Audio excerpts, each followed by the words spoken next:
A ideia que eu sempre tive de política é que política é uma coisa muito perigosa pra tu ter um contato, se emocionar. Tipo, teu primeiro contato com a política, tu se emociona, deixa teu sentimento vir, a partir do sentimento tu age e acha que aquela ideia lá vai salvar o mundo, e tu acaba tendo aquela sensação que tu é o soldado da justiça e tu vai ajudar a mudar o sistema. E aí o cara enlouquece, começa a brigar com a família, briga com os amigos, tá no Twitter xingando alguém porque o cara tá achando que a visão dele vai resolver tudo, né? Então eu sempre tive a ideia de que a política é uma coisa muito poderosa pra tu pegar no colo assim e sair agindo do nada. Por isso que eu me afastei também. Eu trabalhei uma época no Brasil Paralelo, sabe? Claro. Nossa, eu vivi aquele mundo, eu entrei de cabeça um pouco, fiquei meio louco. Aí eu vi, cara, isso aqui é muito poderoso, mexe muito com a psique humana Aí eu saí e voltei pra... Porque eu achava meu pessimismo e niilismo, voltei. Voltou a ser pessimista. Porque por um momento eu tive esperança. Não, se a direita estiver no poder, eu fui esse tentei cara. mudar o mundo, mas agora eu tô... E aí eu percebi que era todo mundo meio doido, na verdade. E que a política tinha mudado. Eu vi, tipo, o cara era um cara normal. Eu conheci ele antes de entrar na empresa, por exemplo. Um cara normal. O cara ia no bar comigo, conversava. Uhum. Passou 2 anos, o cara tava doido, pensando em política e desarmamento e sei lá, o aborto. E o cara tava, tipo, fissurado num assunto que ele não vai conseguir resolver. E eu vi que as pessoas começaram a ficar cada vez mais doidas com coisas que estão fora do controle delas. E aí eu pensei, não, isso aqui não dá. Não dá. Cara, porque é meio futebol, né? Política é meio futebol. Primeiro, assim, o teu engajamento não é... Você, para se engajar, você tem que acreditar que o seu impacto é desproporcional ao que você, de fato, pode fazer, né? É tipo, cara, tu assiste um jogo de futebol, tu tá gritando pra televisão. Né? Tu tá gritando pra televisão, tá avisando o ladrão pro cara, tá chegando o cara pra roubar a bola, tu grita, ladrão! Tu toca a bola, chuta! Cruza!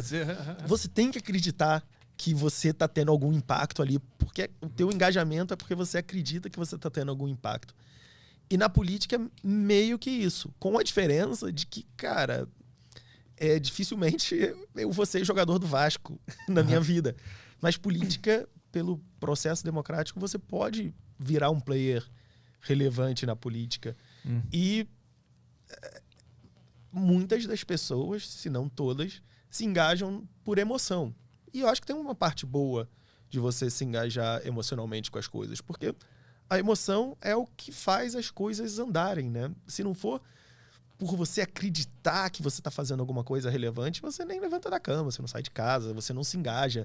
Principalmente política, que, cara, quase todo mundo voluntário, né? Então, o que faz um voluntário sentar lá e se engajar numa atividade é acreditar que está mudando alguma coisa. No Livres a gente tem mais de 4 mil associados, cara. Mais de 4 mil associados que estão ali, que estão engajados na organização. 4 mil pessoas que estão ali achando que vão mudar alguma coisa, que estão trabalhando para mudar alguma coisa. Então, eu acho isso bonito, né? Então, a gente fazer uma nota técnica do movimento sobre, sei lá, a Lei de Segurança Nacional, que a gente já falou aqui.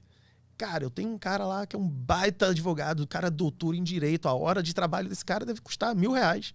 Esse cara senta lá e escreve para mim um parecer de 10 páginas, 12 páginas, 15 páginas. De graça, chega lá, entrega e me manda. Às vezes um cara não quer nem assinar. E o que faz esse cara se mobilizar? O que faz esse cara fazer isso? O que faz os caras dar uma doação desse tamanho pra gente? É a vontade de mudar alguma coisa. Então, eu não acho que isso seja necessariamente problemático. Agora, onde que a emoção na política é problemática? Quando a gente não tem certos freios para impedir que grandes mudanças sejam feitas sem reflexão, sejam feitas na base da emoção. E aí é importante que a democracia tenha freios para impedir que seja uma ditadura da maioria, que a maioria se mobilize para mudar alguma coisa baseada na emoção ou baseada em alguma coisa que, sei lá, aconteceu agora, né? É difícil pensar, mas tem muitos exemplos de legislações que são feitas no calor do momento. Então, sei lá, o Brasil tem uma crise de doenças transmitidas pelo contato do pé com o chão. E aí, de repente, vira super urgente que todo mundo tem um tipo de sapato. E aí todo mundo se mobiliza. Não, então esse tipo de sapato só pode ser feito nessa fábrica, então a gente vai estatizar essa fábrica, a gente vai converter um monte de fábrica em fábrica desse tipo de sapato, a gente vai obrigar a dar esses sapatos de graça. Sabe, a emoção, a comoção por um motivo específico pode levar a maioria a fazer muitas coisas. Tem muitas histórias de, por exemplo, perseguição a grupos imigrantes, né? Então, há um determinado país que tem um grupo específico de imigrantes Y. E aí, um integrante desse grupo, sei lá, os imigrantes argentinos em Santa Catarina. E aí, um argentino... Cago na praia. Exatamente, cara. Um argentino vai lá e faz alguma merda. E aí, cara, na emoção daquele único evento, o pessoal de Santa Catarina se mobiliza e bane a presença de argentinos em Santa Catarina. Pô, uma baita violação da liberdade individual, baita demonstração de xenofobia e tal. Mas no calor do momento, sabe? As pessoas se mobilizam e aí é esse que é o potencial destrutivo da maioria, né? É uma coisa... um linchamento institucionalizado. O linchamento é meio uma coisa assim, né? A gente acha que esse cara é culpado de alguma coisa que a gente acha que é horrenda. E aí, ao invés da gente analisar o caso, ao invés da gente ouvir o argumento dos dois lados, ao invés da gente ter a justiça trabalhando nisso aqui, a gente só mete a porrada no cara. A punição é instantânea, a gente não quer nem saber.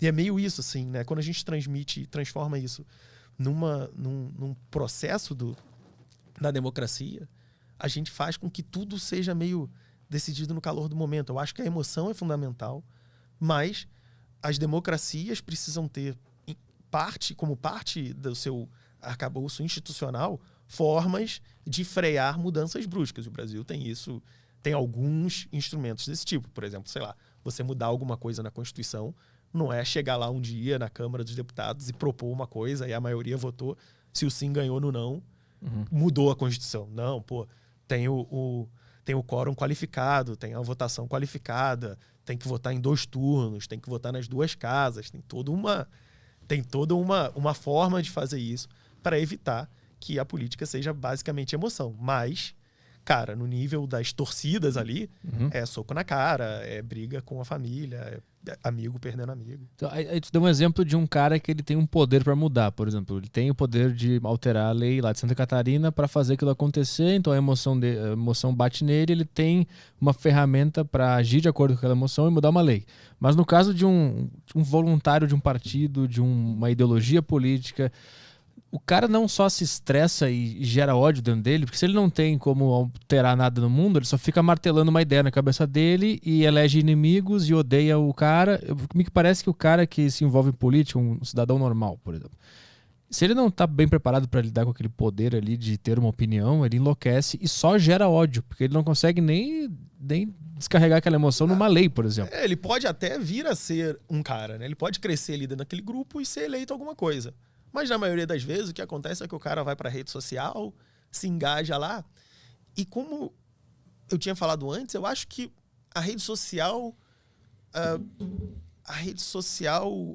beneficia desproporcionalmente quem é mais doido. Sabe? Rede social, quem é mais extremo, quem é mais doido, quem tem mais certezas, né? A recompensa na rede social é desproporcionalmente maior para quem tem mais certezas do que para quem tem dúvidas, quem tem questões, né? Se você falar e vai lá e diz não sei quem é um filho da puta, provavelmente você vai ter mais recompensa de like, de projeção, do que se você vai lá e fala gente, vamos ter calma, né? Vamos avaliar, vamos esperar a justiça, né? Vamos entender o caso. E ninguém, cara... As pessoas vão atrás, na rede social, atrás de confirmação, né? A maioria das pessoas acho que vão atrás de confirmação das opiniões que elas já têm. E isso, na cabeça de um cara como do teu exemplo, tem um poder do cacete sobre ele, né? Vai transformar ele... Esse tipo de cara vai perder a noção, vai perder a linha.